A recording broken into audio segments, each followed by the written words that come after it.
Hi అండి. అందరికీ నమస్కారం. Welcome to my channel. ఈ వీడియోలో ప్రభుత్వ ఉద్యోగులకు కేంద్రం గుడ్ న్యూస్. జనవరి 1 నుండి అమలు. మరి దీనికి సంబంధించిన పూర్తి వివరాలేంటో వీడియోలో తెలుసుకుందాము. సో, వీడియో అయితే ఎక్కడ గాని స్కిప్ చేయకుండా ఎండ్ వరకు చూసేయండి. అప్పుడే ఇన్ఫర్మేషన్ పూర్తిగా అర్థమవుతుంది. అలాగే వీడియో చూస్తున్న ప్రతి ఒక్కరు వీడియోకి లైక్ చేయండి ఫ్రెండ్స్. ఈ వీడియోని తోటి ఉద్యోగ పెన్షన్ మిత్రులతో అయితే షేర్ చేయండి. కొత్తగా మన ఛానల్ చూస్తున్న వారు ఇంకా ఎవరైనా సబ్స్క్రైబ్ చేసుకున్నట్లయితే వెంటనే మన ఛానల్‌ని సబ్స్క్రైబ్ చేసుకోండి.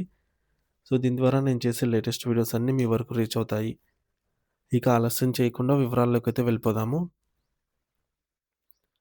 ఫ్రెండ్స్, ఇక విషయానికొచ్చినట్లయితే కేంద్రంలోని నరేంద్ర మోదీ ప్రభుత్వం 8వ వేతన సంఘం ఏర్పాటు దిశగా కీలక అడుగులు వేయడంతో కోట్లాది మంది కేంద్ర ప్రభుత్వ ఉద్యోగులు మరియు పెన్షనర్లలో సరికొత్త ఆశలు చిగురించాయి. నిరంతరం పెరుగుతున్న ద్రవ్యోల్బణం, ఆకాశాన్ని అంటుతున్న నిత్యావసర వస్తువుల ధరలు మరియు జీవన ప్రమాణాల ఖర్చు విపరీతంగా పెరిగిపోవడంతో ఈసారి వేతన సవరణ భారీగా ఉండాలని ఉద్యోగ వర్గాలు బలంగా కోరుకుంటున్నాయి.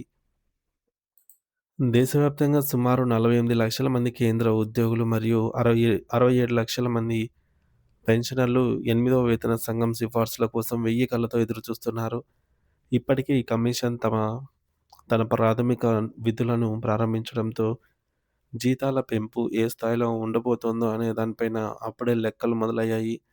సాంకేతికంగా చూస్తే పాత వేతన సంఘం ముగిసి కొత్తది అమల్లోకి రావాల్సిన తేదీ జనవరి 1, 2026.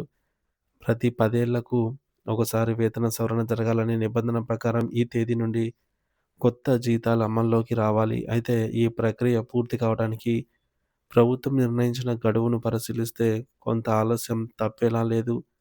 నవంబర్ 2025లో ఈ కమిషన్‌కు సంబంధించి విధి విధానాలను కేంద్ర ప్రభుత్వం ఆమోదించింది.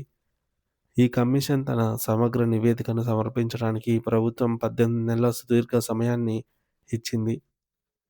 దీని ప్రకారం చూస్తే కమిషన్ తన నివేదికను 27 మధ్య కాలంలో 27 జూన్ ఆ కాలంలో సమర్పించే అవకాశం ఉంది.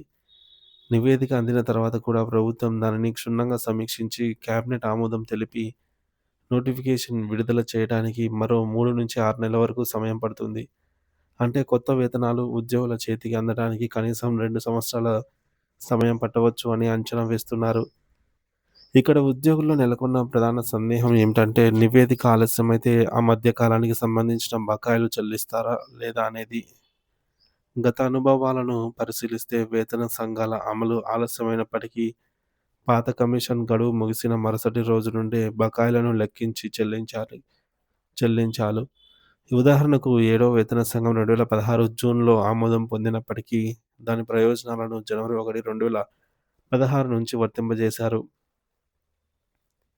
అలాగే 6వ వేతన సంఘం 2008 ఆగస్టులో ఆమోదించబడినప్పటికీ 2000 బకాయిలను మాత్రం జనవరి 1, 2006 నుండి లెక్కలోకి తీసుకున్నారు. ఇదే పద్ధతిలో 8వ వేతన సంఘం ఎప్పుడు అమల్లోకి వచ్చినా ప్రయోజనాలను మాత్రం జనవరి 1, 2026 నుండే లెక్కగట్టి ఎరియర్స్ రూపంలో చెల్లించాలని ఉద్యోగ సంఘాలు బలంగా డిమాండ్ చేస్తున్నాయి.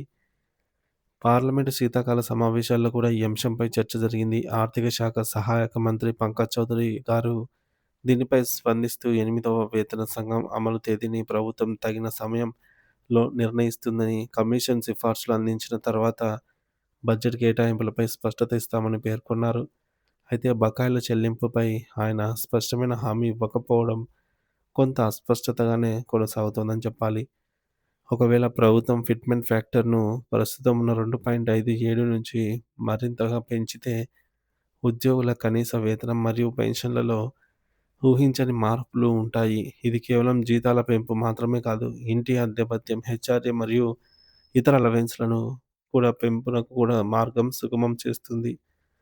మొత్తానికి కేంద్ర ప్రభుత్వం ఈ ప్రక్రియను వేగవంతం చేయాలని, పెరుగుతున్న ఖర్చులకు అనుగుణంగా త్వరితగతిన వేతన సవరణ చేయాలి అని అటు ఉద్యోగులు, ఇటు పెన్షనర్లు ఆశిస్తున్నారు.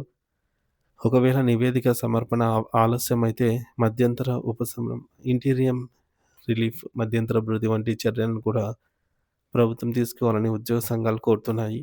ఈ కీలకమైన సమాచారం కేంద్ర ప్రభుత్వ ఉద్యోగులు మరియు పెన్షనర్లకు ఎంతో ముఖ్యం కాబట్టి వార్తను తోటి మిత్రులతో ఈ వీడియోనైతే షేర్ చేయండి. Thank you for watching this video.